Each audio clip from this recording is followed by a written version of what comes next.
আসসালামু আলাইকুম, কি খবৰ? এতিয়া ইফতাৰৰ সময় হৈছে।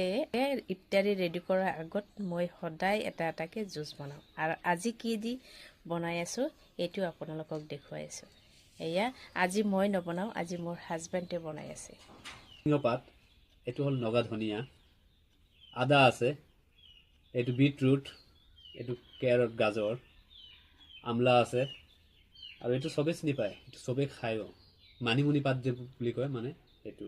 তো আমি এইখিনি গোটেইখিনি বস্তু দি আজি অৰ্গেনিক হিচাপে ঘৰত জুচ বনাওঁ। আপোনালোকে বহুতে চাগে বাহিৰৰ পৰা জুচ কিনি খায়, আমি কিন্তু ৰোজা আহিলে এই জুচটো আমি বাহিৰত কেতিয়াও নাখাওঁ।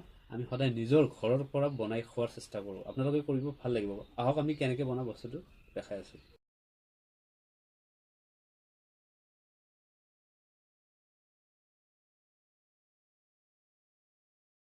এয়া তাৰপিছতে দেখিছেনে মোৰ হাজবেণ্ডে জুচটো ৰেডি কৰিল আৰু কালাৰটো চাইছেনে কিমান ধুনীয়া। আৰু আপোনালোকেও এই জুচটো ট্ৰাই কৰিব পাৰে আৰু ৰোজাত কিন্তু বহুত উপকাৰী, পেটৰ কাৰণে বহুত ভাল। আৰু এটা কথা আছে নহয়, পেট চাফা আৰু ৰোগ দফা, তেনেকুৱা এটা জুচ হয় এইটো। মানে খোৱাৰ পিছতে আপোনাৰ গেষ্ট্ৰিকৰ যিটো টেবলেট, ৰোজাত সাধাৰণতে চবৰে গেছ হয়। আপুনি যদি এই জুচটো ৰেগুলাৰ খায়, আপোনাৰ কোনো ধৰণৰ মেডিচিন খাব নালাগে। গেছৰ আপোনাৰ কোনো পেটৰ প্ৰব্লেমত কোনো ধৰণৰ মেডিচিন আপুনি খাব নালাগে। এবাৰ ট্ৰাই কৰি চাব পাৰে এই ৰেচিপিটো। Thank you so' much.